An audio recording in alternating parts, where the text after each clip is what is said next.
Yo team, what is up? Today on the vlog, we go through a full day of eating. Now last time I done one of these, I think was last year, around about May, when I was dieting. You can scroll back to it, you'll see me with a lovely mullet, because we didn't cut my hair and it was lockdown. And with the meals I was eating then, I had a structure to it, but I wasn't eating a meal plan. Like I would swap stuff out here and there depending on what I was wanting to eat. Also, I find when I'm dieting, I'll find foods that kind of fill me more, keep me satisfied, and sometimes switching stuff out a bit more, so maybe every couple of days, helps me a lot. Whereas on a gaining phase, my calories are really high, and all honesty, I don't want to think about food because I'm busy. It's just easier to follow a meal plan. Also, when you start to push food really high, people can struggle with digestion, so obviously I'm taking in foods that myself and Carl know I digest very well. So it makes it pretty simple. Some people may find it boring, but at the end of the day, I eat food I enjoy, and I also am eating food that are going to help me achieve my results. If you're half-arsed in a gaining phase and you're winging it, honestly, it's not going to get you there. So make sure you know what you're eating, when you're eating, and if you're trying to pack on muscle and you're trying to bring your body weight up, it's going to get to the point where it is quite difficult. So it just makes it a bit smoother for me if I'm following a plan. As I said, I don't have to think, I know exactly what every meal is. Now as we go through this today, I might show you what I'm cooking, or I might just show you the actual foods. I won't show you the calories because my calories won't be applicable to yours unless I throw them up at the end. But my general setup with the food is, I eat the same foods every day. The only difference between a non-training and a training day is the post-workout meal. So, let's get watching it, let's see what I eat, and it is leg day, so time to get the pre-workout in.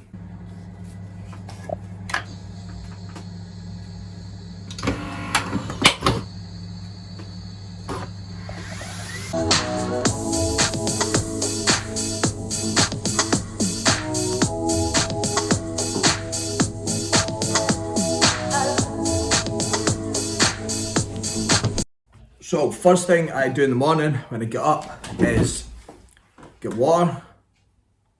So however much that is, a pint. Get my coffee from the espresso machine that broke, and then we got a new one. So we've got loads of free pods. Here's my tips for drinking water, because loads of people seem to struggle with it, especially now you're working at home. So I drink that before I drink my coffee.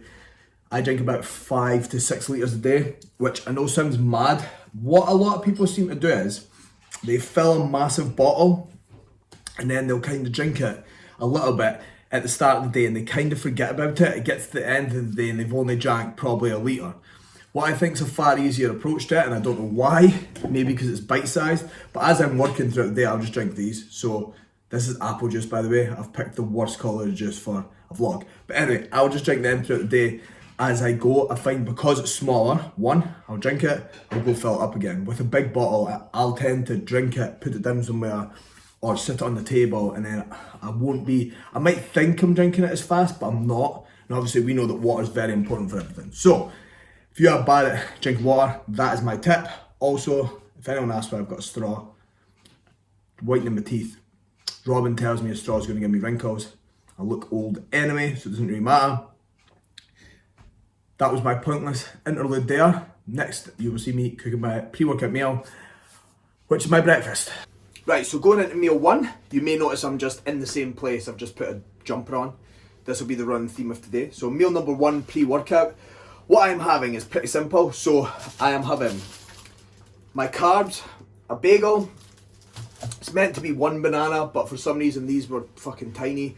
So 2 bananas, it'll weigh about the same. 300 millilitres of fruit juice, which I swap in and out, and I'll change the quantity depending on how many carbs, etc.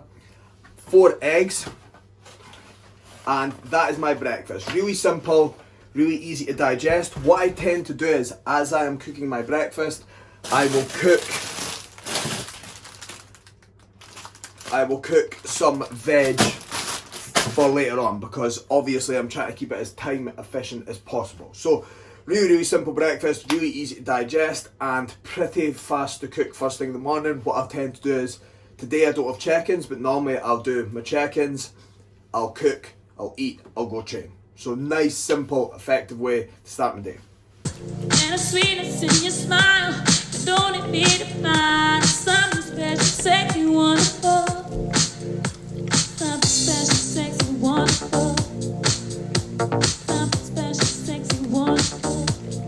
This isn't a meal, but it kinda is. Good way to get calories in. It's just 50 grams of cyclic dextrin, EAs, and creatine. Take creatine, 5 grams every day, don't load it. But if you struggle to get calories in, you can push your intra-workout up pretty high, because it's very useful for when you train, and because it's liquid, it'll be easier to get the calories actually in. So that is a good tip for people who struggle to eat. On to the post-workout meal, which is meal number 2 of the day. Obviously after training legs. What I'm going for here is I've got 60 grams of cinnamon donut perform whey, which is 40 grams of protein. I don't include the carbs, but there is a little bit of carbs in it just because it's got a bit of a higher sugar content in it. Some wheys won't. I have got 125 grams of Cocoa Pops. I don't put my whey in my Cocoa Pops because I don't want to ruin them. It tastes good, but Cocoa Pops are the OG of cereal. And then I've got 2 Squares bars. Now normally I wouldn't have Squares bars because obviously fat content can slow down the absorption of carbohydrates, which we want carbs to be absorbed fast post-workout, but I didn't have any cereal bars. So, and Carl's just put up my post-workout meal is now 150 grams of carbs. So this is a pretty easy 150 grams of carbs to hit. One mistake I see people making a lot is their post-workout meal, they get way too excited by things they can eat and they end up having way too much food. You don't want a super high volume of food there. You want to be able to eat it relatively efficiently post-workout, because when I go into post-workout 2, my second meal after training, it's quite a dense meal. So this one's just easy to eat, easy to absorb, tastes good. There you go, everything you need.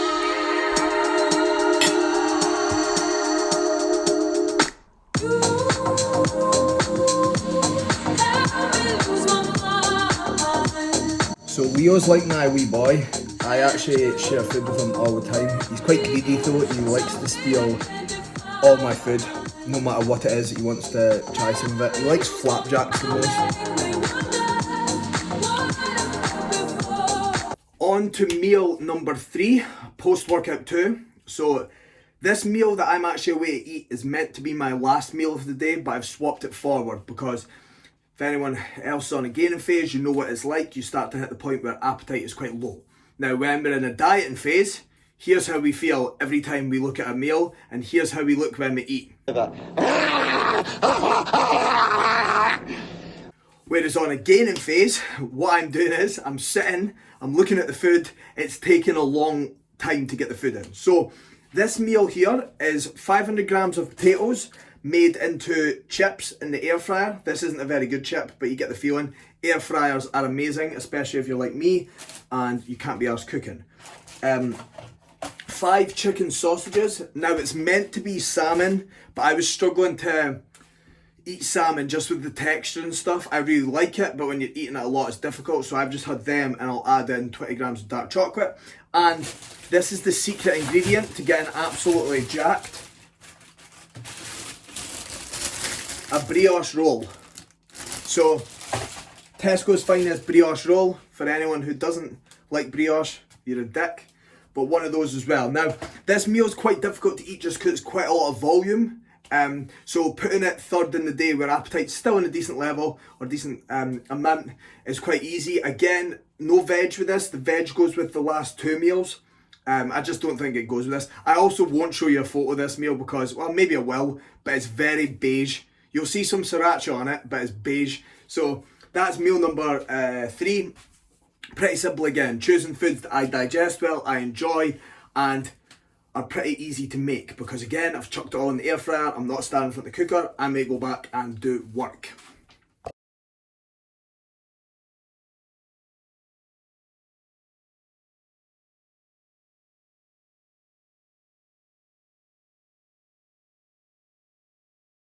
Last meal of the day, it's 8 PM, so maybe a little bit late, but all I'm having is 200 grams of mince, just 5% mince, 250 grams jasmine rice, and then broccoli, mushrooms, etc.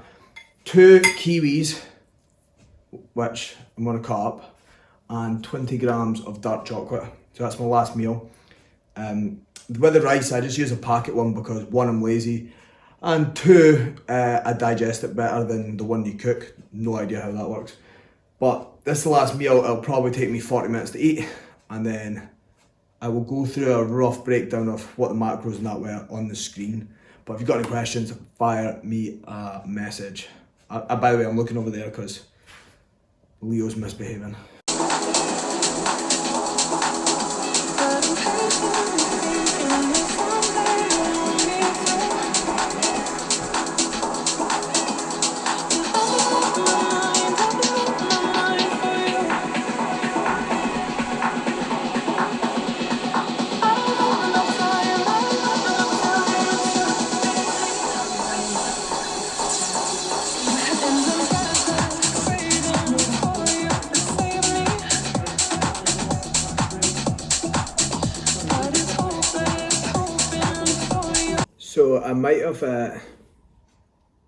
So I might have forgot to record the rest of the vlog last night. So it's a different day, in case you're wondering, because obviously the last bit you seen was dark. The state of that mug, cat mum. So I will put up the final macros on the screen. I won't put up the calories. And again, the macros won't be applicable to yourself. My protein was a little bit high yesterday for what my target is, but obviously a fair bit of that protein will be from trace sources, so it doesn't really matter so much. But you'll notice that my carbohydrates are relatively high because carbs are what fuel performance. So if you're someone who's thinking about cutting out carbs, they are a very important macronutrient, and there's not really any need for it at all. So try and always have them in there. You'll notice as well, I keep my fat will just run pretty smooth, roughly the same, between about 60 and 70. It's a little bit higher there, but about that. And that's how I'll sort of run it all the time. So the training days at the moment in my macros are sitting around about, whatever that is, if you calculate it, like 4,200. Rest day will be a little bit lower, because obviously I'm not needing as much food to rest, but that's how it's running at the moment. And to be honest, my appetite's still there. I can still push in more food around the workout window, my post-workout and post-workout second meal. I could probably still push a bit in. So that's a good place to be in. Whereas if your appetite tends to run completely out, you know that you either need to pull back for a little bit or start to make better selections with food. So any questions that anyone's got about gaining face calories, any reason why mine's set up like that, please drop me a DM as usual on Instagram or on the email, on the YouTube, underneath the video. But don't think that, for example, don't message and say, "What should I be eating this? Should I be eating that?" Because the answer is probably no. It's just that is what I am eating. Anyway, another edition of the vlog. I will catch you all next week, and peace out.